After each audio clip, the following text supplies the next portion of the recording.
We're back here on the Good Word with James Edwards of The Athletic. James, I think I think we kind of sit in agreement on where Kevin Durant sits as far as his skill set, as far as like if you need a shot and there's one player you need for a shot, it's probably Kevin Durant to get. And that's with apologies to Michael Jordan. That's apologies to Kobe Bryant. That's apologies to Steph Curry. Anybody else, right? It's probably Kevin Durant. If you're saying, give me a shot and I don't have any other details, it's probably KD.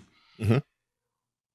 Yes. How do we contextualize KD as an Olympian with him being the all-time Olympic scorer and his 4th gold medals? And we kind of poo-poo gold medals like it doesn't matter, but I think it does matter in this case, especially considering these gold medals ain't been easy. Yep. But how do we contextualize KD as an Olympian for all these Olympic runs that he's been on? No, I mean, listen, the resume is as good as it can be. This is always tough for me to like think about and answer because I don't like when I think of KD, very few moments ever, like it takes a while for me to get to like USA basketball moments just because it's 4 years spaced out. The expectation is that the team will win. It's really hard for me to like, there's no filing cabinet in my head of KD USA basketball, right? Like I couldn't properly describe a moment previous to this year, but the accolades are there, right? And yeah.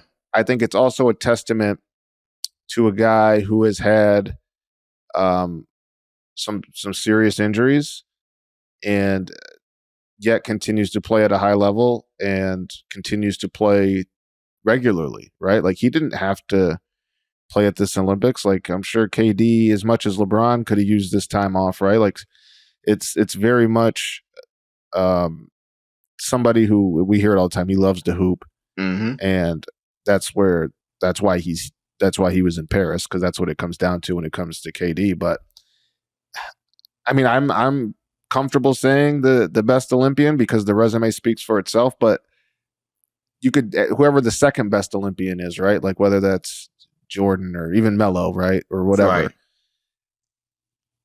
I have more Melo Team USA memories than I think I do KD, but that's maybe because of just like a time period in my life when I was young 20s and a teenager. The Olympics meant more. Yeah, it felt like it meant more. Now I enjoy it because it's the middle of summer and there's no other basketball going on. But I'm not the biggest like Olympic basketball, world basketball guy. Like I'll admit that I'm not. So, but yeah, I mean, the resume speaks for itself. So it's hard to argue with that. I guess, what are your thoughts? I'd be curious to hear your thoughts on it. It's a weird thing to contextualize Olympic basketball because you have to contextualize it within competition. Right. You know what I mean? Like you have to say, all right, the world started catching up when? Yeah. And we thought in 1992, the world was going to be 30 years away. And by 2004, like 12 years is not a long period of time. By 2004, the world had caught up. Don't get me wrong. The U.S. did not send its best team out there. It didn't send like Tracy McGrady, who was a scoring champ, I believe, in 2004. Kobe Bryant, who had his issues. You know what I mean? Like that sort of thing. Like Tim Duncan was the best player, but you'd be hard pressed to name the second best player. But the larger point is the world caught up really quick, or quicker than we thought they would. And when Kevin Durant showed up, the world was already feeling like they had a chance.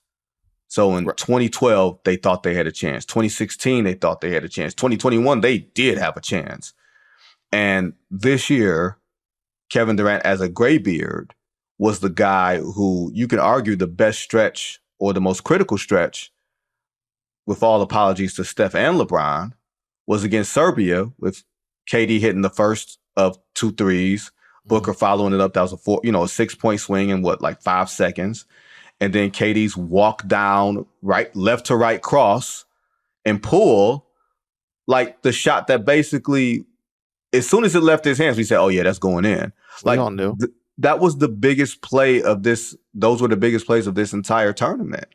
And they were authored by Kevin Durant. I think we get so wrapped up, and I talked about it a little bit with Roz Gold on Woodade when she was here most recently. We get so wrapped up in all the other things with Kevin Durant. And just the fact that he's such a fabulous basketball player that even in, we thought about, Stephen Curry playing with the shorter line. Kevin Durant playing with a shorter line, like easy, no easy defense. Money. No pun intended. He's so easy to coach that you don't coach him. Right. You know what I mean? Like, and I think to some degree that's probably worked against him a little bit in some spaces because Kevin's going to be okay, but nah, man, you got to cater to that dude. And I think that's he's fabulous. It's just hard to contextualize.